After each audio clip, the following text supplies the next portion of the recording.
O dağları bəzəməyə ləli zəri hardan alım? Soldu getdi çiçəklərin təzə təri hardan alım? Olmuşuq lal, olmuşuq çar, tutub nəğmə kiriyib tar. O bəstəkar, o nəğməkar xan tərtəri hardan alım? Tərtər çayı.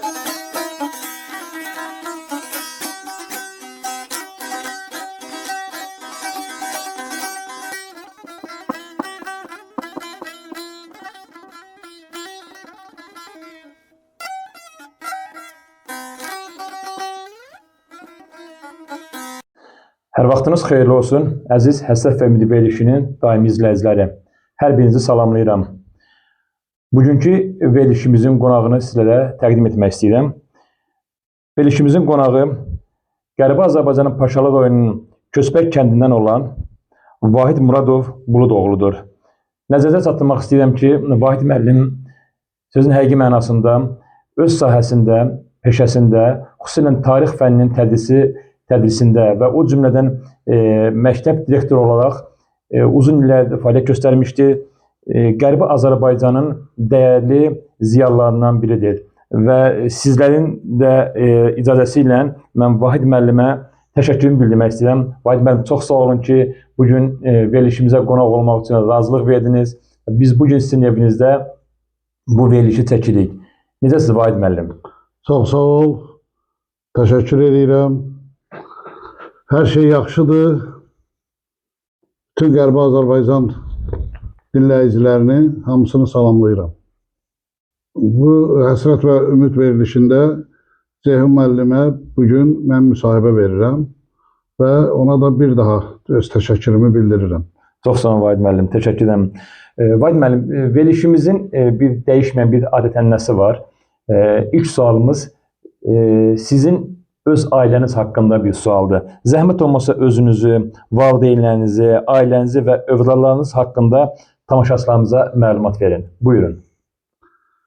Mən Muradov Vahid Buludoğlu, Qərbi Azərbaycanın dediyiniz kimi təkrar edirəm. Paşalı rayonunun Köspək kəndində 1959-cu ildə anadan olmuşam və elə ilk təhsilimi, ibtidai təhsilimi Köspək kəndində almışam.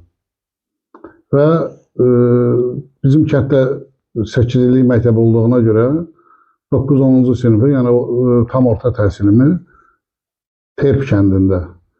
Yəni dırnaq arası deyim ki, sonradan Terp kəndinin adını dəyişib, ermənilər Saravan adını vermişdilər. Bəli. Saravan da yəni o deməkdir ki, dağ ətəyi kənd. Yəni bax bu cür adları onların peşəsidir. Yəni onların proqramına uyğun kəndlərin adların, yurtların, obaların, ellərin adını dəyişdiriblər. Bəli.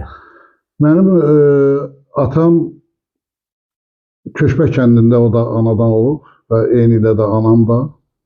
Atam Muradov Bulut Fərmanoğlu, anam Muradova Narıngül, Abbasqulu qızı, Amma cəmi Azərbaycan xalqının ölənlərinə rəhmət diləyirəm Amin. və yerdə qalan bütün insanlara, bizim xalqımıza uzun ömür, can sağlığı, xoşbəxtlik, firavanlıq arzulayıram. Demək, mənim atam uzun illər, o da Sovet dövründə təhsil almış, yəni texnikum təhsilli olmuşdu. O dövr biraz təhsil almaq da çətin bir məsələ idi. Və təhsil almış, 8 övlad böyütmüşdülər atamla anam bircə. Anam da Muradov Narıncıl Abbasqulu qızı. Demək, biz 5 bacı, 3 qardaş olmuşuq. Bu qardaşlarımın ikisi hal-hazırda Rusiyada yaşayır. Bu qaçqınçılıq dövründə onlar Şuşaya köçmüşdü. Adlar nədir?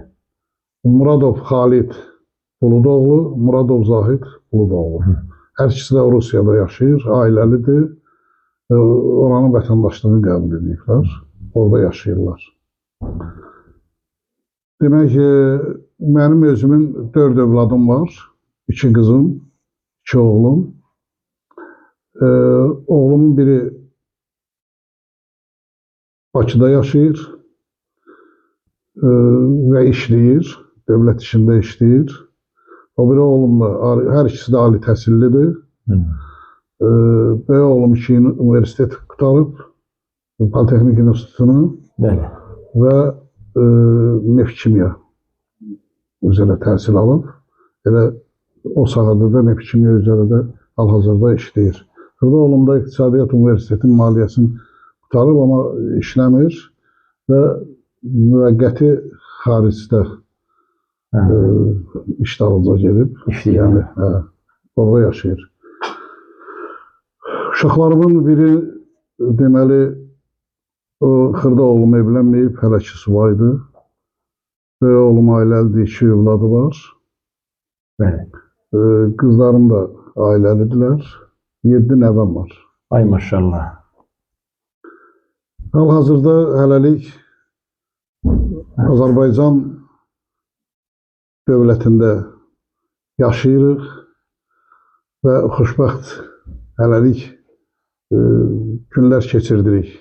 Çünki o mənada ki, bütün dünyaya, beynəlxalq alama baxanda Azərbaycanda olan dişlik, yəni dinc şərait, əmin-amanlıq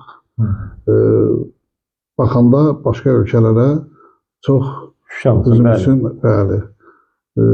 xoşdur. Çox gözəl. Vahid müəllim, ailənizlə bağlı verdiyiniz məlumata görə sizə təşəkkürümü bildirirəm. Yeri gəlmişkən valideynlərinizdən danışdınız. Atanız, ananız, sizə tarixçisiniz bildiyimiz kimi. O mərhələli deportasiyanın 2-ci mərhələsini deyək, 1948-53-cü illərdə. Sizin valideynləriniz o deportasiyanın qurbanı olublarmı? Əlbəttə, bütün bu deportasiyanın qurbanı Qərbi Azərbaycanlıların hamısına şamil olunub. Yəni, bu keçmiş totalitar bir dövlət olan SSR dövlətinin bir siyasəti olub. Əlbəttə ki, bədnam ermənilərin, indi o da bizim taleyimizə yazılıb ki, elə bir millətlə bir yerdə yaşamalı olmuş. Bəli. Onlar da 48-53-cü ildə deməli öz dədə-baba yurtlarından zorla köçürülüblər, yəni deportasiya olunublar. 48-53-cü illərdə əslində biz Qərbi Azərbaycanda dağlıq bir bölgədə yaşamışıq. Amma düşünülərək bu işi mərkəzdən belə tətbiq ediblər ki, Azərbaycanın ən isti aran bölgələrinə, Şoran bölgələrinə köçürülür və insanlar çox orada iqlim şəraitinə və yaşayış səviyyəsinin çox aşağı olduğuna görə xəstələnən, hətta rəhmətə gedənlər çox olub. Bir az qalsa da, yəni əksəriyyət öz dədə-baba torpaqlarından ayrıla bilməyiblər. Yenidən təkrar öz el obalarına qayıdıblar. Yenidən orada yaşayıblar. Təəssüflər olsun ki, 48-53-cü illərdən sonra yenidən 88-ci ildə yenə də bu dəfə 48-53-cü il deportasiyasından fərqli olaraq bu dəfə zorla qovalanmışıq. Qərbi Azərbaycanlılar əksəriyyəti bütün Qərbi Azərbaycan regionunun, bölgələrinin əksəriyyətini zorla çıxardıblar. Yəni Azərbaycansız Ermənistan. Bəli, zorla qovalayıblar. Hətta demək insanlara qarşı şiddət, ölüm faktları olub, əhali hər şeyini tərk edib, evini, eşiyini, hətta əmlakını belə tərk edib Azərbaycana kütləvi və körtəbii surətdə özləri köçürür. Yəni dövlət səviyyəsində, yəni rəhbərlik səviyyəsində köçürülməyib, parakəndə köçürülmüşük.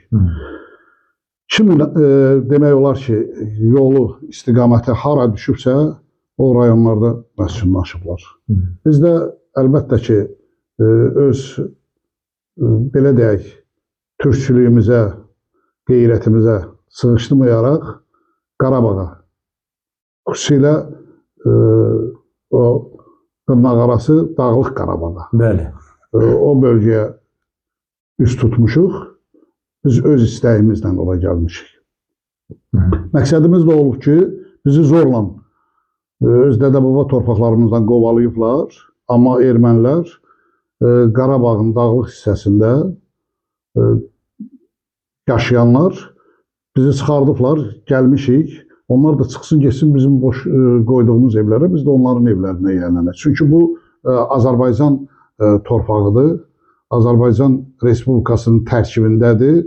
Ona görə də biz də gəldik Şuşaya və eyni ilə Şuşa, Laçına köçənlər, Qarabağın, məsələn, Füzuli, Ağdam, ondan sonra Cəbrayıl, bu regionlara insanların çoxu köçürüldü. Amma təəssüf ki, o dövrün rəhbərliyinin səriştəsizliyi deyilmi, ümumiyyətlə, siyasi savadsızlığı deyilmi, o dövr bu insanların çoxunu Qarabağdan zorla bizim Azərbaycan Respublikasının rəhbərliyi zorla Azərbaycanın başqa bölgələrinə köçürdülər və amma bir qismi də yəni insanların bir qismi qaldı Qarabağın dağlıq bölgələrində. Məsələn, xüsusilə Şuşada, eyni zamanda Xocalıda və ərazilərdə qaldıq. Və məlum olduğu kimi, yəni məlum olduğu kimi deyəndə bunu bütün dünya bilir və soyqırıma məruz qaldıq orada. Şuşada və Xocalıda xüsusilə. Bizim demək olar ki, Paşalı rayonunun kəndlərindən köçən insanlar orada həqiqətən soyqırıma məruz qaldıq. Eyni zamanda və yerli əhali də bizdən bərabər soyqırıma qaldı. Bizdə elə ailələr oldu ki, o ailədən bir nəfər nümayəndə belə qalmadı. Bir nəfər, təəssüflər olsun. Məsələn, Tep kəndində Samran kişinin ailəsindən heç kim, hamısı. Yəni, şəhid olanlar çox oldu. Hətta elə ailələrdən orada deməli soyqırıma məruz qalıb şəhid olanların bəzilərinin hələ bu günə qədər onların cəsədinin belə məlum olmadığı yəni göz önündədir. İtkinlər siyasındadır. İtkinlər, bəli, itkinlər siyasındadır. Hal-hazırda itkinlər siyasındadır. Bizdə əhalimizin demək olar ki, biz ora köçürülmüş, zorla qovalanmış Azərbaycanlılar o ərazilərin coğrafi şəraitindən məlumatımız yoxdur, relyefindən məlumatımız yoxdur. İnsanlarımız, məsələn, Xocalı Malbəyli soyqırımına məruz qalanda, demək, əsasən orada daha çox Paşalı rayonunun kəndlərindən məskunlaşmışdıq və eyni ilə də, məsələn, Göyçə mahalından olanlar var idi, Zəngəzurdan, Zəngibasardan, Vedi mahalından. Yəni orada qalanlar vardı, bizlə bərabər oradaydılar. Bu insanlar demək olar ki, elə olub ki, gəlib məsələn meşələrdə 2 gündən, 3 gündən qış, noyabr ayı, yəni qar dizdən gəlib təkrar bir də qayıdıb, yəni yolu rizi bilmədən qayıdıb bir də gəlib mühasirəyə düşmüşdülər. Və onunla da onların bu günə qədər heç taleyləri haqqında məlumat yoxdur. Vadim hanım, həqiqətən sizin danışdığınız o tarixi həqiqətlər bütün insanları, bütün vicdanı olan hər bir kəsi üzüntüyə qərq edir. Bu görülməmiş bir faciə idi ki, Qərbi Azərbaycanların da başına, o cümlədən xalqımızın başına gətirildi və bizim taleyimizə qaçqınlıq və məcburi köçkünlük düşdü. Bununla bağlı sizə növbəti sualı verəcəm. İstəyirəm ki, kəndlə bağlı xatirələrinizi izləyicilərimizlə paylaşasınız. Doğulduğunuz kəndi ilk uşaqlıq xatirələrinizlə necə xatırlayırsınız?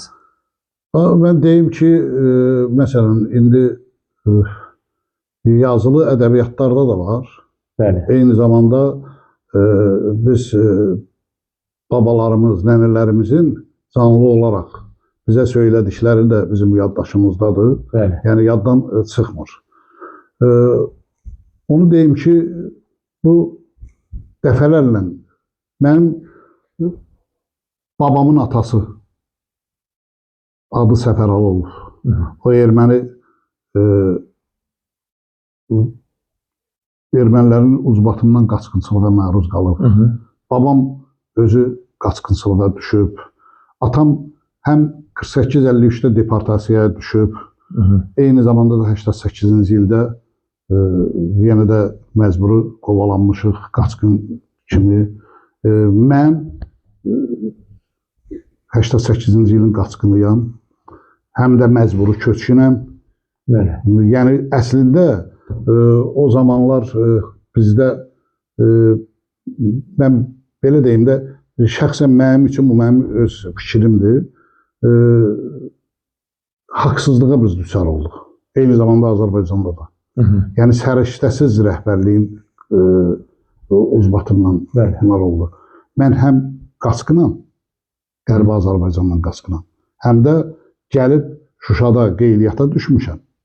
Hal-hazırda da Şuşa vətəndaşıydıq.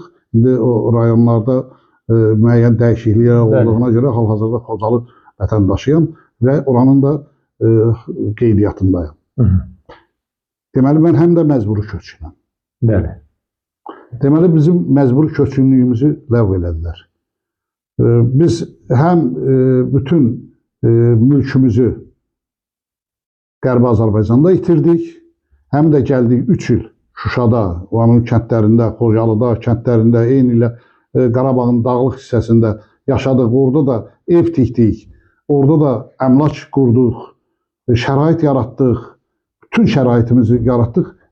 Oradan isə mən müəllim olaraq müəllim paltarında yox, səngərdən çıxıb gəlmişəm. Heç mən müəllim paltarımı belə geyib çıxa bilməmişəm. Amma bu məcburi köçkünlüyü ümumiyyətlə bizdə tezliklə dayandırdılar. Düzdür, onu əsaslandırırdılar ki, Allah ulu öndərimizə rəhmət eləsin. Bu mənim öz fikrimdir. Mənim fikrim olmağı ilə deyil, yəni bütün xalqın gözü tərəzidir. Ulu öndərimiz o zaman hakimiyyətə gəlməsəydi və xalqımızın çağırışı ilə və bizim xalqımızın yəni qədim dövrdən indiyə qədər ağıllı, müdrik insanları olub və insanlar bu xalqın tələbi ilə ulu öndər hakimiyyətə gələndən sonra, bəli, ondan sonra bizə bu qəsəbəni ulu öndərin demək olar ki 1988-də köçənlər üçün, Qərbi Azərbaycandan köçənlər üçün 2001-ci ildə 22 avqust deməli Heydər Əliyevin 562 sayılı fərmanı ilə bu qəsəbə bizə tikildi. Ramana qəsəbəsi. Ramana qəsəbəsi. Bir Ramana qəsəbəsi burada tikildi. Bir də Pirşağı ərazisində bir qəsəbə tikildi. bizim əhali burada məskunlaşdı. 160 ev burada tikildi. Səhv eləmirəmsə 58 ev də orada tikilmişdi. Bizi köçürdülər bura və insanların daim məskunlaşması üçün. Və bunu əsaslandıraraq ki, siz artıq məskunlaşmısınız, siz məcburi köçkün də sayılmırsınız. Amma əslində bizə o psixoloji dəyən zərbə, itirdiklərimiz, şəhid verdiklərimiz, zəhmətlə qazandığımız bütün əmlak, ev, eşik hamısı deməli o bölgədə bəli qaldı. Qaldı. Deməli biz yenidən bir məcburi köçkün həyatı yaşadıq. Yenidən bir məcburi köçkün həyatı yaşadıq. Yəni bunu silib atmaq da düzgün deyildi. Həqiqətən bunu silib atmaq da düzgün deyildi. Qaldı ki, bizim Qərbi Azərbaycanda öz elimiz, obamız, dədə-baba torpaqlarımız, yurtlarımız, ondan sonra çox səfalı bir bölgədə, dağlıq bir bölgədə yaşayırdıq. Orada bizim, mən deyərəm ki, 500 ildən tariximiz var, yəni bizə məlum olan. Bəli. Yəni əslində bu tədqiqatlar tam dərindən aparılmayıb. Çünki o ərazilər hal-hazırda Ermənistan ərazisidir. Orada arxeoloji qazıntılar aparılmayıb. Ki, məsələn, bizim dəqiq tariximiz bilinsin. Amma bizim kənddə deməli qəbirstanlıq var idi. Alban qəbirstanlığı. O erməni qəbirstanlığı deyildi. Yəni bunu mən bir daha xatırlatmaq istəyirəm. Bunu bütün bizim savadlı insanlarımız, ziyalılarımız hamısı bilir ki, o Qərbi Azərbaycan əraziləri demək olar ki, Azərbaycana məxsus yerlərdir. Bəli, bəli. Ümumiyyətlə Qafqazda erməni yaşamayıb. Qafqazda ümumiyyətlə erməni yaşamayıbdır. Ermənilər əsasən 1813-cü il Gülüstan sülh müqaviləsindən az öncə İrəvan xanlığına müraciət ediblər. Yəni bu tarix kitablarında var ha. Yəni mən bunu özümdən demirəm, tarix kitablarında var. Onlara o Esməzdin bölgəsində müvəqqəti məskunlaşmaq üçün yer veriblər. Bir az miqdarda erməni orada yerləşib. Amma 1828-ci il Türkmənçay sülh müqaviləsində sonra, yəni bu bütün hamımıza məlumdur, ermənilər İrandan, Suriyadan, Türkiyə ərazindən kütləvi şəkildə köçürülüb və onların da məqsədi olub ki, mən bunu açıq deyirəm, bunu ermənilər heç vaxtı türklərə bu cür cəsarət edə bilməzdi, üzərinə gedə bilməzdi. Yəni, özləri bilir, bu Rusların işğalı ilə, yəni Azərbaycanla Türkiyənin, bu tarixdə də var, indi kitablarda da var, Azərbaycanla Türkiyənin arasında bir maneə kimi bir, necə deyim, bufer zona yaradıblar ki, türklər birləşməsin. Və beləliklə də, bəli, bizi parçalayıblar. Amma qaldı ki, Qərbi Azərbaycanda əsasən əhalimiz əkinçiliklə, maldarlıqla məşğul olub. Zaman-zaman təhsil alan gənclərimiz orada qala bilməyiblər. Yəni buna imkan verilməyib. Mən uşaqdım həmişə bizim deməli o vaxt Sovetlik, indi icra nümayəndəlidir. Sovetlik ərazisində demək savxozda bütün vəzifələr savxoz direktorindən tutmuş hamısı Azərbaycanlılardır. Amma 88-ə qədər demək olar ki, Azərbaycan kəndlərinin özünə belə çox uzaq məsafələrdən ermənilər gətirirdilər, ermənilər vəzifədə olurdu. Yəni bu da aydın məsələdir ki, Azərbaycanlıları sıxışdırıb çıxarmaq. Təhsil alanlarımız da heç vaxtı orada mövqe tuta bilmirdilər. Yəni işlə təmin olunmurdu. Səbəbi nə idi? Səbəbi bəli, Qərbi Azərbaycan torpaqlarını tamamilə türklərdən təmizləmək. Məqsəd bu oldu. Ona görə də bütün ziyalılarımız zaman-zaman Azərbaycana doğru gəlir. Azərbaycana doğru köç ediblər. Yerdə qalan fəhlələr olub. Yəni belə deyək də savadsız, yəni elmi cəhətdən mən deyirəm savadsız insanlar məcburi fəhlələr orada kəndlilər qalıblar. Vaydan, üzr istəyirəm, siz tarixçi olduğunuza görə mən də bir balaca dediyiniz o məsələyə bir toxunmaq istəyirəm. Həqiqətən bu Qərbi Azərbaycana belə deyək də Şah Qacarlar dövründən sonraki İrəvan xanlığı ki 1747-ci ildə bərpa olandan sonra bildiyiniz kimi Rus-Qacar müharibələri artıq demək olar ki durmadan davam edirdi. Hətta bu ermənilərin xəyanəti bu birinci dəfə deyil. O Paskeviçin gəlib İrəvanda yaşayan ermənilərin əlindən artıq İrəvan alandan sonra birinci Nikolay ona Paskeviç İrəvanski mükafatı verir, xatırlayırsınızsa. Yəni bu onu göstərir ki, hətta tədqiqatçılar deyirlər ki, elə ermənilərin o xəyanəti olmasaydı, İrəvan mərkəzindən olmasaydı, Çar Rusiyasının ordusu girməyəcəkdi ora. Çünki o yüksək səviyyədə qorunurdu. Çox təəssüflər olsun müəllim. Bu ermənilərin bir psixologiyası var. Bəli. Yəni lap qədimdən götürəndə Babəkin özü o vaxtı Bəz qalası alınanda Babək, yəni kitabdan mən oxuduğumu deyirəm, Babək tərk eləyir Bazarçay deyilən bir bölgədə, yəni köhnədən tanıdığı bir güya tanışı olur, gəlir orada qonaq, o da Səhəl Sumbat, yəni bu da adından göründüyü kimi ermənilər. Babəkin özü belə ermənilərin qurbanı olur. Eyni zamanda İrəvan işğal alınanda ermənilər həm ərzaqla, həm də kəşfiyyat məlumatları ilə həmişə Ruslara xidmət ediblər.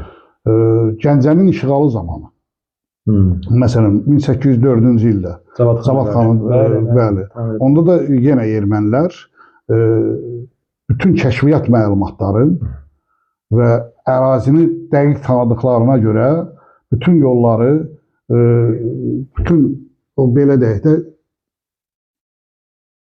loru dil deyək də, yəni kənd dilində desək, bütün bəndi bərəni tanıyan ermənilərin əli ilə bütün məlumatları Ruslar yenə ermənilərdən olur. Ermənilər zaman-zaman xəyanətkar bir millətdilər. Həqiqətən xəyanətkar millətdilər. Mən haşiyə çıxmaq istəyirəm. Buyurun müəllim. Bir dəfə bir nəfər mənə dedi ki, onların qanında qurd xainliği var. Yəni bu qurd bizim rəmzi mənamızdadır da, türklərin.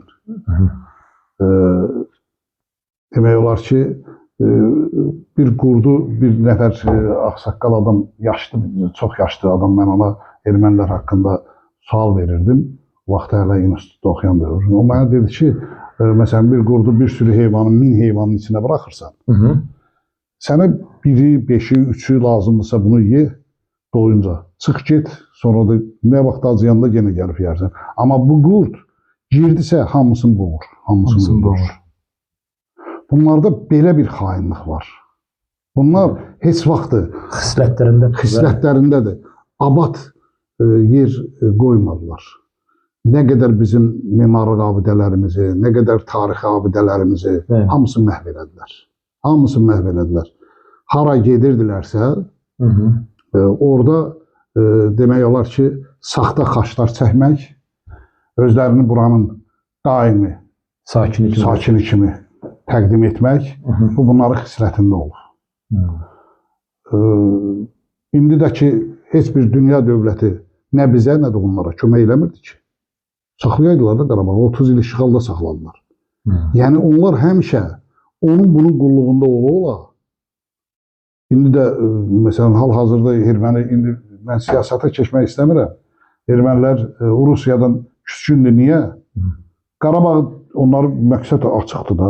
Qarabağı alıb bizə vermişsiniz. Bu 2-ci Qarabağ müharibəsi zamanı bizi qorumalıydınız. Artıq bilirsən, onlar heç vaxtı bizlə üz-üzə gəlmək iqtidarında olan millət deyil. Sözünü qüvvəti onlar bir xülyası var da, Böyük Ermənistan xülyası var da. Yəqin ona görə onlara havadarlarının verdiyi, dediyiniz kimi, o havadarlarının onlara verdiyi dəstəklə əsas məqsəd Böyük Ermənistan deyək ki, yaratmaq idi. Amma şükürlər olsun ki, Ali Baş Komandanımızın səyi nəticəsində sizlər onu güzel vurğuladınız. Yəni biz de 30 ildən sonra o işğala son qoyduq. Mən deyərəm ki, mən heç bir məqsəddən demirəm, bu göz gördüyün, aşıq gördüyün çağırır, göz gördüyün deyər də. Mən indi az çox tarix müəllimi kimi onu deyə bilərəm ki, Nadir Şahdan sonra Azərbaycan tarixində belə bir qələmə olmuyor. Ki bu bizim böyük möhtərəm prezidentimiz İlham Əliyevin uzaq görən siyasəti nəticəsində, məqsədyönlü siyasəti nəticəsində bu torpaqları azad etdi. Və ona görə də mən əvvəlcə sözümü dedim, Azərbaycan ona görə də böyük, çox sakit, dinc, əhali əminamanlıq, firavanlıq içində yaşayır. Vahid müəllim, təşəkkür edirəm, çox geniş məlumat verdiniz. Kendi əvvəlki sualımıza qayıtmaq istəyirəm. Vahid müəllimin gözündən Qərbi Azərbaycanın mahalları, biz tarixçi kimi sizə sual verirəm. Çünki mən digər verilişin qonaqlarına bu sualı vermirəm. Hər kəs tarixçi deyil. Vahid müəllim Dərələz mahalını, Paşalı rayonunun kəndlərini izləyicilərimizə necə təqdim edər? Sizcə oralar necə idi? Hansı kəndlər var idi? Mahalın ərazisi necə idi? Bu haqda nə deyə bilərsiniz? Bizim yəni yaşlı nəsil, mənim atam yaşlı olanlar, babam yaşlı olanlar vaxt deyirdi. Deməli, Paşalı rayonunda, tək Paşalı rayonunun ərazisi, Dərələz mahalı 2 rayona ayrılmışdı. Biri Keş kəndi olub, adını qoymuşlar, biz köçəndə Yaxıqinazordur. Hətta Mikoyan da adını qoymuşlar, bir arada Mikoyanın adı olub. Sonra axırda biz köçən dövr 88-ci illərdə Yaxıqinazor rayonu idi. Paşalı rayonunda aparıb Söylan kəndində dəyişmişlər. Söylan kəndində bərpa eləmişlər. Rayon Söylanıdır. Adı Söylan Türk mənşəli kənddir. Türk mənşəli kəndlər o. Məsələn, onu deyim ki, bu Söylan, yəni Paşalı rayonunun səhv eləmirəmsə 36-ya yaxın kəndləri olub.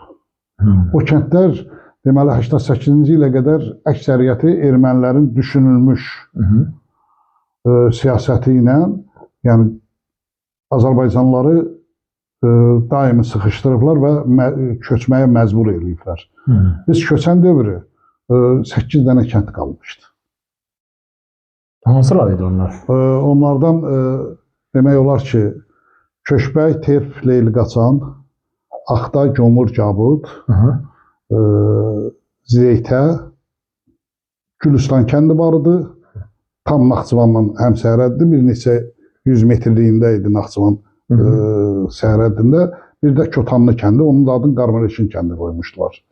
Biraz xeyli də bizim Türk qardaşlarımız, yəni Azərbaycanlılar Cermuk şəhərində yaşayırlar. İstisuda. İstisuda, bəli. O da deməli istisu, yəni əvvəllər, yəni qədim zamanlarda 2 dənə istisu olub. Biri Kəlbəzər istitusuyu, bir də Soxulu istitusuyu. O da onların dədə-baba yurtları idi. Oradan da xeyli köçmüşdü. Amma Azərbaycanlılar qalmışdı orada. 88-ci ilə qədər qalmışdı. Bax, bu kəndlər qalmışdı. Amma mən demək olar ki, xüsusilə Naxçıvan bölgəsində bəli, o Dərələz kəndlərindən çox adamlarla rastlaşmışam. Onların əksəriyyəti çoxu ziyalılar, elə kimliyindən asılı olmaraq da, peşəsindən asılı olmaraq çox insanlarla rastlaşdım və məlumat verirdilər ki, məsələn, biz Qayalıdanıq, biz Göyərçin kəndindənik, məsələn, hətta Mərətüz kəndindənik, Çıraqlı kəndindənik. O kəndlər, saydığım bu kəndlərin əksəriyyəti xaraba kəndləridir. Yəni, zorla qovalanmış kəndlərdir. Ermənilər tərəfindən zorla qovalanmış. Göyərçindən varıdır. Ondan sonra Arış bulaqlardan rastıma gəlib bu Azərbaycanda ki, bizim əslimiz, nəslimiz oradandır. Əksəriyyəti bunlar Gümüşxana kəndi varıdır, qovalanmışdı. Mərətüz kəndi varıdır. Yəni, bir çox kəndlər vardı. Qaralar kəndi orada olub.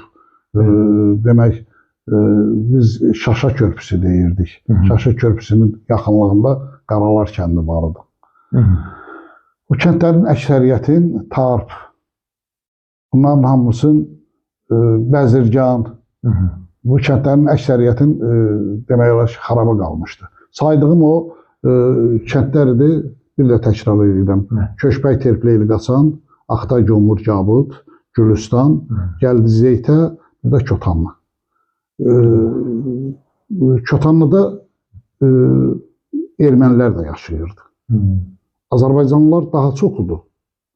Məsələn, tutaq ki, orada bir 120 təsərrüfat ev varıdırsa, bu 120 təsərrüfatdan haradasa 80-ı Azərbaycanlılarıdır. Amma belə götürəndə, orada məktəbdə həm erməni dilində dərslər keçirilirdi, həm də Azərbaycan sektoru da ayrı idi.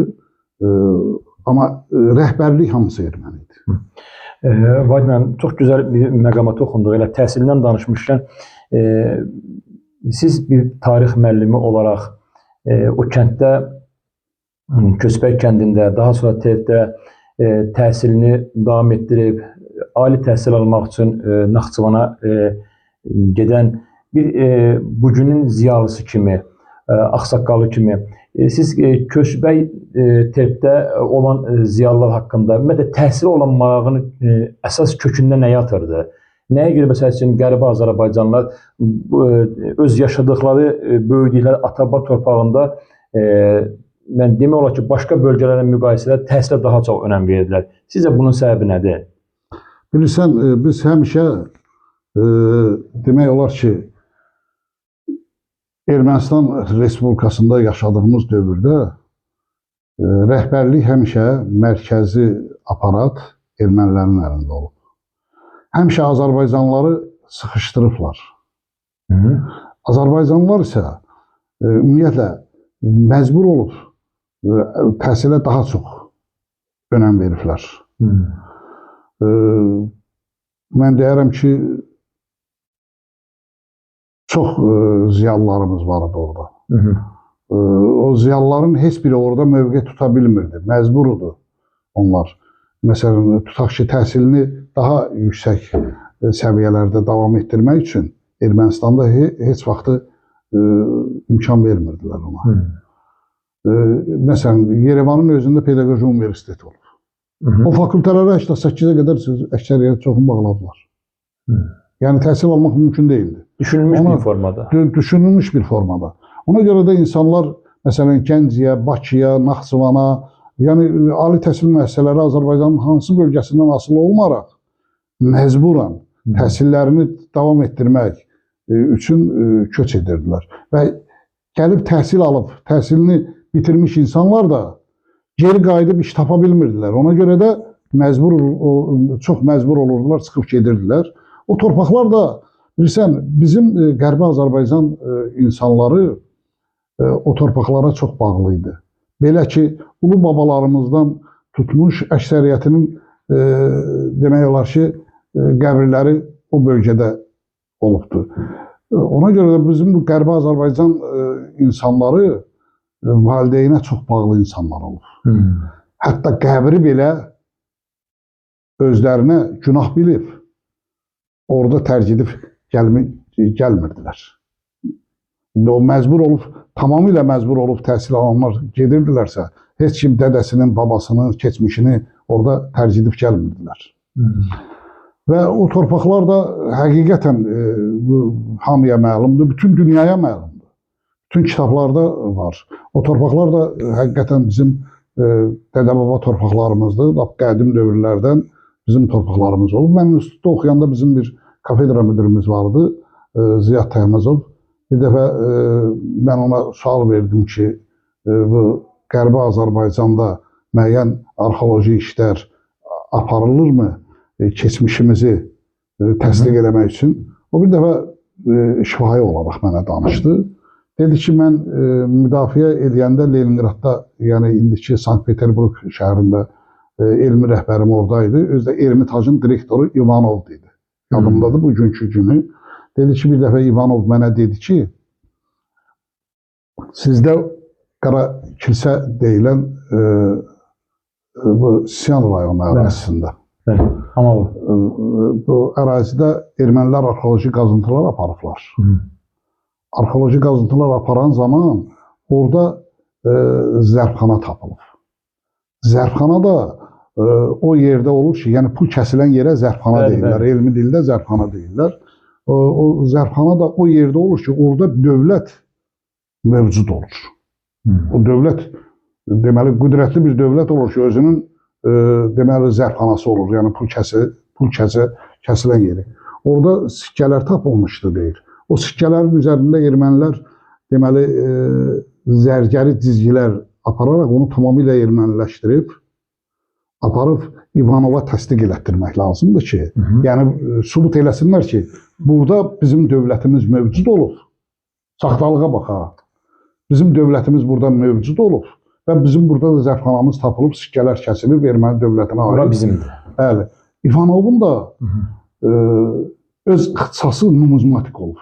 Tarixin də müəyyən bölmələri var da, etnografiya, arxeologiya, numizmatika, müəyyən bölmələri var. O İvanovun özü numizmatik olur. Bu sikkəni götürən kimi, baxır ki, bu 12-ci əsr Atabəylər dövlətinə aid olan bir sikkədir. Bunun üzərində sonradan dəyişikliklər aparıblar. Cizgilər aparıblar. İvanov bunu təsdiq eləmir. Deyir, o İvanov dedi ki, o vaxtı deyir, məni ermənilər gücüm çatmırdı, tuttururdular. Deyir, mən Ermitacın direktoru olub, deyir, mən Brejnevin qəbuluna məcbur oldum. Uzun müddət sonra qəbuluna girməyə nail oldum və orada deyir, mən sübut elədim ki, bu həqiqətən Atabəylər dövlətinə aid zərbxana olubdur. Deyir, ondan sonra mən canımı zorla qutara bildim. Bəli, bunlar həmişə tarixi saxtalaşdırırlar.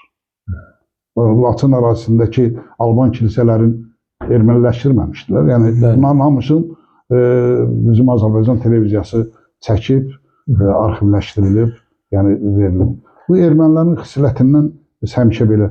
Bu, bizim taleyimizə yazılan bir yazıdır da. Yəni, ermənilərlə qonşu olmaq. İstəsək də istəməsək barışmalıydıq. Bəli, barışmalıydıq. Siz təsəvvür edin, Türkiyədə yaşayıblar, Osmanlı dövlətinə qarşı xəyanətkarlıq ediblər. Özdə Türk Osmanlıda Birinci Dünya müharibəsi. Sadiq millət deyə adlandırmışlar. Sarı qamışda zətdə özləri demək olar ki, genosid həyata keçirdiblər və sonra da bütün dünyaya car çəkirlər ki, erməni ağlaşması. Biz genosidə məruz qalmışıq. Vahid müəllim, siz təhsillə bağlı demişkən, Vahid müəllimin təhsil həyatı necə olubdur? Orta məktəbdən başlayaraq öz təhsiliniz haqqında məlumat verədiniz, zəhmət olmaz. Mən orta məktəbi, mənim hal-hazırda orta məktəbdə oxuduğum müəllimlərdən də yaşayanlar var və sinif yoldaşlarım da var. O vaxtı Qərbi Azərbaycanda bütün ailələr belə deyək də, elə bil ki, bir öhdəlik götürürlər ki, mənim uşağım yaxşı olsun. Mən də ailənin böyük oğluydum. Həmişə ailədə və məktəbdə o dövr bizə müəllimlərimiz də elə bil ki, biz din içində din saxladıq. Siz təsəvvür edin. Bu nə deməkdir? Bax, indi mən başqa bölgələri heç vaxtı belə xarakterizə eləmək istəmirəm. Məsələn, bizim o saydığım kəndlər yoxdur. O kəndlərdən nə erməniyə qız verən oldu, nə erməni alan oldu. mən bildiyim Dərələzdə, Paşalı rayonunun ərazilərində 1-2 nəfər ola bilərdi. O da tənha erməni kəndində yaşayanlar 1-2 nəfər olur. Yəni onlar da belə də yenə də öz milliyyətini həmişə qürurla demək olar ki, namusla, qeyrətlə milliyyətini həmişə milliyyətinin önəmini saxlayıblar. Yəni onlar da qeyrətli insanlar, türklərdir də, yəni qeyrətli insanlar olublar. O dövr bilirsiniz belə qəbul eləyək ki, biz Azərbaycanlılar həmişə təhsilə çox diqqətlə yanaşmışıq. Orta məktəbdə yaxşı oxumuşam, institutda normal təhsil almışam və uzun müddətdə elə həyatımı təhsilə sərf eləmişəm. Mən demirəm belə, el gözü tərəzidir. Yəni, burada mən müsahibə verəndə deyim ki, mən belə olmuşam. Yüzlərlə mənim rəhbərliyim dövründə yüzlərlə Azərbaycanın, yəni başqa xarici ölkələrin universitetlərində təhsil alan, yüksək mövqe tutan, hətta müdafiə edən uşaqlar olub. İndi mən deyə bilmərəm, xalq özü qiymət verir. Orta məktəbi harda qurtardınız? Orta məktəbi Terkdə qurtarmışam. Neçənci ildə? Orta məktəbi 77-ci ildə qurtardım. Sonra hara getdiniz? Bir müddət səhhətimlə əlaqədar müəyyən problemlərlə rastlaşdım. Yəni, gənclik çağımda ayağımdan zərbə aldım. Bir 2 il, 3 il belə qəbul zamanı mən xəstəxana şəraitində olmuşdum. Ondan sonra Naxçıvanda APİ-nin Naxçıvan, Məmməd Əliyev adına Naxçıvan Dövlət Pedaqoji İnstitutu da o vaxt. Naxçıvan Dövlət Pedaqoji İnstitutu. İnstitutuna iş verdim və qəbul oldum. Tarix fakültəsinə? Tarix fakültəsinə qəbul oldum, bəli. 87-ci ildə də bitirdim, 88-də. Sizlə bərabər Terkdən, Köşbədən, Lili Qaçanan və yaxud o ətrafdan kimləri xatırlayırsınız, siz tələb edirsiniz? Çoxdur. Bizlə bizə Naxçıvan ərazisi yaxınıdır. Saydığım Azərbaycan kəndləri ilə Naxçıvan şəhərinin özünə, məsələn, Gömür, Cabuddan, Axtadan, belə götürəndə hava yolu 40-50 kilometr bəlkə də yoxudur. Ən ucqar kənd bizim Köçbək kəndi idi. Köçbək kəndi ilə Naxçıvan şəhərinin içərisinə, mərkəzinə demək olar ki, 80 kilometrdir. Çox yaxın bir məsafə idi. Düzdür, o vaxtı avtobus vermirdilər. Bir ara avtobus verdilər. Sonra yenə də kəsdilər ki, yəni insanlar, türklər həmişə bizim qarşımıza onlar problemlər yaşadırdı. Maneələr səddlər çəkirdilər ki, yəni getməsinlər. Bizdən çoxudur. Kimlər idi? Məsələn, adlarını deyə bilirsiniz? Terkdən rəhmətə gedənlər var. Yeganə müəllim bizdən Naxçıvanda oxuyub. Qardaşı Rəşid müəllim rəhmətə gedib, Allah onların. Hər ikisinə də rəhmət eləsin. Deməli, İlahə xanım. İlahə müəllimə? Bəli, o da Naxçıvanda oxuyub. Köşbəkdən deməli, Akif Nəcəfoğludur, Həsənov Xasaydı, mən idim. Axta Gömür cəmaatından, Cabud cəmaatından daha çoxudur. Yəni, saymaqla qutarmaq olmaz. Çox yaxın məsafə idi deyin. Hətta atla elə piyada Şahbuz Aşif olan Şahbuzdan gedir. Yəni, aramızda bir qısa dağlıq ərazi var idi. Bunun gedirdi. Yəni, demək olar ki, çox adam Naxçıvanda təhsil alırdı. Və eyni zamanda da ziyalılarımız çoxudur, savadlılarımız çoxudur.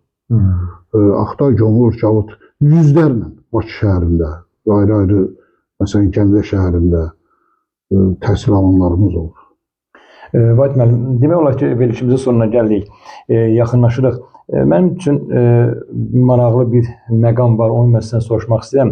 Mən bu sualı demək olar ki, hər verilişən qonaq olana verə bilmirəm bu sualı. Çünki sizə bu sual verməklə məqsədim bir tarixçisiniz. Yəni, bu deportasiya məsələsi həqiqətən verilişin ərəfəsində istədiniz. Biz qədərimizlə demək olar ki, barışdıq. Bu mərhələli deportasiya sanki Qərbi Azərbaycanlıların talehinə yazılmışdı. İnsan bir yerdən başqa bir yerə köçəndə deyək ki, yaxın bir məsafədə 3-5 gözlə gələ bilmir. Dediyiniz kimi babalarımız, ulu babalarımız və ən sonda 1987-88-ci ildə bizlər həmin o deportasiyanı yaşadıq. Sizcə bu deportasiya məsələsi, Qərbi Azərbaycanlıların mərhələli deportasiyası yetəri qədər gənc nəslə izah edə bilirikmi? Və burada bizim nöqsanlarımız nədir? Mən deyərəm ki, bu Qərbi Azərbaycandan ümumiyyətlə, indi məsələn də belə orta məktəblərdə Qarabağ tarixi keçirilir. Qərbi Azərbaycan tarixi daha böyük əraziləri əhatə edir. Qərbi Azərbaycan tarixinin orta məktəblərə salınsa daha yaxşı olar. Yəni, bizim indiki nəsil, gələcək nəsillərimiz, bizim o yurtlarımızı, kəndlərimizi, şəhərlərimizi haqqında, mahallarımızı hamısı haqqında məlumatlı olarlar. Və hardan gəliblər, hansı mənşədəndirlər, bütün bunların hamısını bilmələri çox vacibdir. Gələcək üçün çox vacibdir. Mən təklif edərəm ki, məsələn, indi Zəfər tarixi keçirik orta məktəblərdə. Qarabağ tarixi keçirik. Türk xalqlarının tarixi haqqında, məsələn, mənim yeganə təklifim və arzum olar ki, Qərbi Azərbaycan tarixi haqqında dərsliyə salırlar. Xüsusi dərsliyə salmaq bir mövzu ilə yox. Bir fən kimi Qərbi Azərbaycan tarixi keçirilir. Çünki böyük bir mahaldır. Qərbi Azərbaycan çox böyük bir mahaldır. Siz təsəvvür edin. O keçirilsə, mənim ən ümdə arzum həyata keçmiş olar. Sizin qüvvəti, demək ki, ölkə rəhbərimiz sanki Qərbi Azərbaycanlıların duyğu düşüncəsinin tərcümanı olubdur, belə demək mümkündürsə. İcmanın fəaliyyəti burada önə çıxır. Nə deyə bilərsiniz? Sizcə Qərbi Azərbaycan icmasının fəaliyyəti və ya onun gördüyü işlər daha fəaliyyəti hansı istiqamətə genişləndirməlidir? O dediyiniz o istiqamətdə Qərbi Azərbaycanla bağlı tarixin orta məktəblər dərsliyə salınmasında Qərbi Azərbaycan icması necə bir rol oynaya bilər? Qərbi Azərbaycan icmasının Əziz Ələkbərlini mən şəxsən tanıyıram. Böyük hörmətimiz var və veriliş vasitəsilə də salamlayıram. Onunla görüşmüşəm də bir dəfə. Yəni, ona bu təklifləri verməmişəm. Yəni, bu məqsədimdə var ki, yaxın vaxtlarda ona bu haqda heç olmasa öz fikirlərimi çatdırım. Mən bilirəm ki, o xüsusilə özü də tarixçidir, özü də alimdir, hamımızın fəxridir. O təkliflər hazırlasın. Yəni, bizim prezident aparatına, deputatları bu işə cəlb eləsin. Yəqin ki, prezident aparatında da, ondan sonra bizim parlamentin üzvləri də, millət vəkillərinin də içərisində Qərbi Azərbaycandan olanlar var və Təhsil Nazirliyinə birgə fəaliyyət göstərmək üçün heç olmasa fəaliyyət göstərsinlər ki, bəli, Qərbi Azərbaycan tarixi haqqında bu tarixinin orta məktəblərdə tətbiqini həyata keçirsinlər. Məqsəd yəni dediyiniz kimi, bir millətin varlığı tarixi ilə bilinir. Bəli, tarixi ilə bilinir. Məsələn, bizim axı tariximiz Qərbi Azərbaycanda demək olar ki, belə götürək də çox qədimlərə gedir dirəmir. Mən bir şey də deyim, mənim orta məktəb yoldaşım hal-hazırda Vidadi İsayev, Bərdə rayonunun icra başçısıdır, tarixçidir, savadlıdır. Yəni, orta məktəbdə bir yerdə oxumuşuq. O vaxtda hələ icra hakimiyyətində işləməyən dövrdə Onun bir kitabı çıxın. Bu köç Bəli. hardan gəlir?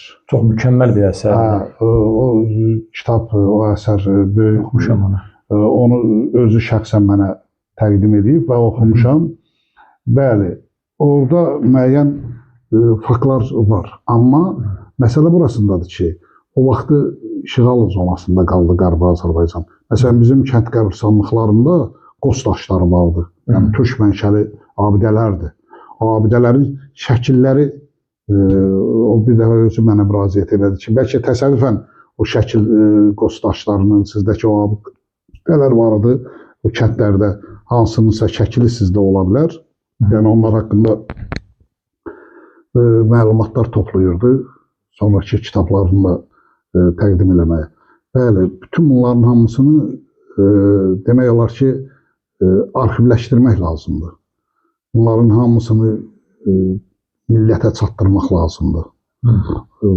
Amma bu dərsliyi orta məktəblərə salmağı çox belə önəmli işlərdən biridir. Xalqımızın tarixi unudulmamalıdır. Həqiqətən çox maraqlı bir məqama toxundunuz. Mən demək olar ki, bir daha əmin oldum ki, həqiqətən Vahid müəllimin bu təklifi, mən bu təkliflə sözün həqiqi mənasında 40-dan çox verilişin qonağı olubdur. Qərbi Azərbaycanlılar, ziyalılar və fərqli-fərqli o eldən, obadan olan insanlar. Yəni, açığı belə bu təkliflə mən eşitməmişdim. Yəni, çox önəmli bir təklifdir. Yəni, orta məktəbdə Qərbi Azərbaycanla bağlı tariximizin bilinməsi, tanınması, gələcək nəsillərimizin o ruhda böyüməsinə çox böyük ehtiyac var. Təşəkkür edirəm Vahid müəllim. Həqiqətən çox maraqlı bir veriliş oldu.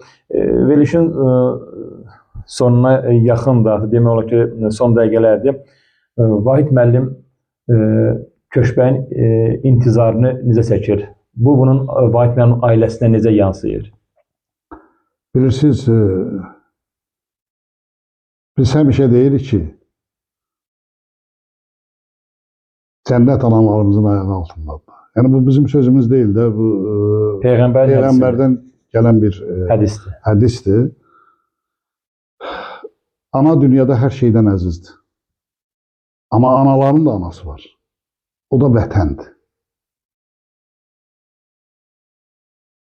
Vətəni unutmaq necə olar ki? Ananı unutmaq olar mı? Yox. Amma anaların da anasını heç unutmaq. Mən anamı unuda bilmirəmsə, anamın anası axı vətəndir.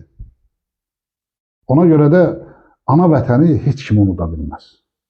Mən insanlarla rastlaşmışam ki, məsələn, hələ mənim gənc sağlarım, onlar deyib ki, 50 il, 60 il bundan öncə, məsələn, bizim o kəndlərdən köçmüşük, həmişə gedib oraları ziyarət edirik. Elə bir ki, vətən belə bir şeydir ki, indi müsəlman aləmində ən müqəddəs yer ziyarətgahlarımız da, bəli, Məkkə, Mədinə. Bəli. Mən deyərəm ki, mənim aləmimdə indi belə də Məkkəyə, Mədinəyə bərabər olmasa da, amma bərabər kimi mən sayıram. Vətəni ziyarət eləmək ilə Məkkəni, Mədinəni ziyarət eləmək kimi mənə gəlir. Bu cür qəbul edirəm. Vətən heç vaxtı yaddan çıxmır. Yuxularımızda biz o müqəddəs yerləri görmürük, amma vətəni həmişə görürük. Yuxularımızda. Bu da Allahın işidir. Vətən heç vaxt unudulmur. Çünki o vətənin torpaqlarında bizim ulularımızın izləri var. Ona görə də heç vaxt vətən unudulmaz. Və unutmamalıyıq. Və unutmamalıyıq. Və ona görə də unutmamaq üçün də, bəli, orta məktəblərdə Qərbi Azərbaycan dərsliyinin salınması bu çox önəmli bir işdir. Bu dərslik salınsa, bütün gənc nəsilimiz öz vətəni haqqında, öz ata-baba yurdu haqqında daim məlumatlı olar. Bizim o qoca qarılarımız yoxdur indi həyatda. Onlar bizə otururdular, o torpaqlardan danışırlar. Mən indi orada doğulmuşam, orada böyümüşəm. Mənim indi uşaqlarım hərdən sual verir. Ata, Siz o torpaqlarda nəyiniz var idi? Nəyi deyil? Bütün dərman bitkiləri haqqında danışın. O səfalı dağlar, səfalı bulaqlar, əzəmətli dağlar, o meşələr, nəyi haqqında? Hər şey mükəmməl idi. Mən deyərəm ki, Dərələz həqiqətən yəni bu tək mənim sözüm deyil. Bəli, bəli. Dərələz İsveçrədən də səfalı bir yerdir. Bəli, təbiətinə görə, aynen. Təbiətinə görə çox səfalı bir yerdir. Bizim buz bulaqlarımız var idi. 10 illərlə onları qabda saxlayaydın, nə çöküntü vermirdi, nə də köhnəlmirdi, qoxusu gəlmirdi o suların. 10 illərlə bir çaynikdə çay qaynadırdılar, bir dənə ərp yox idi o sularda. Bütün bitkilərlə insanlar qidalanırdı. Orada onların hamısı dərman bitkiləri idi. Ona görə də insanlarımız çox sağlam və cövhərli olurdular. Eyni zamanda o dağlıq ərazilərdə, elə səfalı yerlərdə yaşayan insanlar həmişə dağ ürəkli olurdu. Mərd, igid insanlarımız çox olub. Yəni o torpaqlar heç vaxt vətən unudulmaz bir şeydir. Vətəni nə ilənsə müqayisə eləmək olmaz. Nə ilənsə müqayisə eləmək. Bilirsən, adam öz valideynlərini bilir ki, bu dünya müvəqqətidir. Gəlirik və gedirik. Bilirsən ki, ata da, ana da vaxtı çatanda rəhmətə gedəcəklər. Amma vətən əbədidir. Ondan göz çəkmək olmaz. Heç vaxt ağıldan çıxartmaq olmaz. Tamamilə doğrudur Vahid müəllim. Həqiqətən çox insanın duyğularına xitab edən cümlələrdən çox istifadə etdiniz. Allah sizi var eləsin. Siz uzun müddət özünə qeyd etdiyiniz kimi məktəb direktoru işləmişsiniz və o müddət ərzində də sizin tələbələriniz dünyanın hər bir tərəfindən təhsil alıblar. Və inanırıq ki, o Qərbi Azərbaycan dəyərlərini, o həqiqətlərini biz aşılamışıq. El olmasaydı bizim gənc nəslimiz Qarabağda ala bilməzdi. Demək ki, o milli mənəvi ruhda sizin kimi ziyalılarımızın, məktəb direktorlərimizin, müəllimlərin sayəsində o cür gənclər yetişibdir və buna görə sizlərə təşəkkür etmək lazımdır. Cəyən müəllim, mən öz işimdən həmişə fəxr etmişəm. 34 il məktəb rəhbərliyində işləmişəm. 34 il. Və demirəm, yaxşıyam və ya pisəm, mən heç vaxt özüm haqqında onu deyə bilmərəm. Çünki xalq qiymət verir. Mən burada bu sözləri yaxşıyam deyib, arxamca kimsə söyləndirmək fikrində də deyiləm. Amma bu illər ərzində nə insanlardan, nə də dövlətimizdən hələ mən bir dəfə qınaq obyekti olmamışam. İndi də xalq içində alnı açıq və üzü ağ gəzirəm. Allah sizdən razı olsun. Heç vaxtı çalışmışam ki, səhər mən müvəqqəti həyat vəzifə müvəqqətidir, gəldi gedərdi. Səhər mən el içinə çıxanda kiminsə salamına möhtac qalmayım. Buna çalışmışam. Nə eləmişəm, kimə nə eləmişəmsə öz əməyimlə halal xoş olsun. Yəni, qəbul eləyən də eləməyən də, hamısına da halal xoş eləyirəm. Kimə nə eləmişəmsə, bilən də bilməyən də, hamısına halallıq verirəm. Allah razı olsun Vahid müəllim. Vahid müəllim, gəldik verilişimizin sonuna. Həsrət və ümid verilişi olaraq biz bugün Vahid Muradov Buludoğlu'nun qonağıyıq. Bu bizim üçün xoş oldu. Həsrət TV olaraq bizim kollektivimiz sizin kimi ziyalılarımızı biz alqışlayırıq. Sizin kimi ziyalılarımız olduğu müddətcə biz inanırıq ki, o həqiqətlər unudulmayacaqdır. Verilişin sonuna gəldik. Son sözlərinizi verilişimizə Həsrət və verilişlə bağlı. Mən yəni o fikirdəyəm ki, sonda sizə öz adımdan, yaşımdan və təqaüdçü olmağından istifadə edərək elimizin, ovamızın adından, bütün Qərbi Azərbaycanlıların adından bir təşəkkür edeyim. Siz burada bizim vətənimiz üçün, Qərbi Azərbaycan üçün, Qərbi Azərbaycan əhalisi üçün böyük bir önəmli iş görürsünüz. Və bu bir arxiv materialıdır. Tamam. Gələcək nəsillər üçün. Mən deyərəm ki, el-oba dilində bir suvav iş qazanırsınız. Təşəkkür ederim. Allah suvabına yazsın sizin bu işinizi və sizə də müvəffəqiyyətlər arzulayıram və xalqımıza da müraciət edərək deyirəm ki, əl-ələ verin, dayaq durun. Qoy bu iş daha da genişlənsin, daha da inkişaf eləsin, daha yüksək statusa nail olunsun. Bu bizim xalqımızın tarixidir. Demək Ceyhun müəllim, mən bilirəm ki, ziyalılarımız çoxdur, ağsaqqallarımız çoxdur. Yəni, keçmiş dövrlərdə hamı universitet oxumurdu ki, təhsil almırdı ki, amma müdrik insanlarımız çoxdur. Məsələn, tarixi şəxsiyyətləri götürəndə hansı universitet tutarıq? Şəmsəddin Eldənizin özü qul bazarından alınmış bir insan olub da. Böyük bir Atabəylər dövləti, Eldənizlər dövləti yaradır. Yəni, sözümün canı ondadır ki, bizim müdriklərimiz çoxdur. Dünya görmüş insanlarımız çoxdur. Yaşlı nəsil çoxdur. Dünya görüşə sahib olan gənclərimiz çoxdur. Onların hamısından mən xahiş edirəm, rica edirəm ki, bu işə dəstək versinlər. Bu bir tarixdir.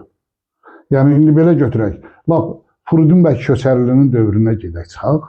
Fridunbəy Köçərlinin dövründə sadəcə yazılı sənnamələr qalıb da. Televiziya çəkilişləri yoxdur, amma bu canlı bir çəkilişdir. Bu arxiv materialıdır. Bəli. Eyni zamanda vətənimizi nə qədər çox istəyirik. Vətənimizin unudulmaması üçün, insanlarımızın unudulmaması üçün və gələcək statuslarımızı bərpa eləmək üçün Ermənistan Respublikasına qarşı lap elə dövlətimizdə bütün bunların hamısı vacib şərtdir. Yenə də artıq dərəcədə çox adam yayınmaq istəyir. Elə bilirlər ki, bunun valla mən bir şey deyim, nə xərci var, nə borcu var, nə əziyyəti var, nə bir şey var. 2 kəlmə danışmaq bildiklərinizdən günah deyib bunu gizlətmək. Ona görə də özünüz belə tarixə düşürsünüz. Bəli. Ona görə də yenə də artıq dərəcədə xahiş edirəm. Heç kim bu işdən boyun qaçırtmasın. Valideyn, çox sağ olun. Həqiqətən bizim adımızdan siz elimiz obamıza müraciət etdiniz. Verilişin qonağı olsunlar deyə. Təşəkkür edirəm. Allah sizdən razı olsun. Gəldik verilişimizin sonuna. Əziz və hörmətli Həsəd və Ümid verilişinin daimi izləyiciləri, bir verilişimizin sonuna gəldik. İnanıram ki, bu verilişimiz də digər verilişlərimiz kimi izlənəcəkdir. Verilişimizi izləyin, bəyənin, paylaşın. Paylaşın ki, bu həqiqətlərdən hər kəsin xəbəri olsun. Növbəti verilişlərdə görüşmək ümidi ilə Allaha əmanət olun. Sağ ol, təşəkkür edirəm.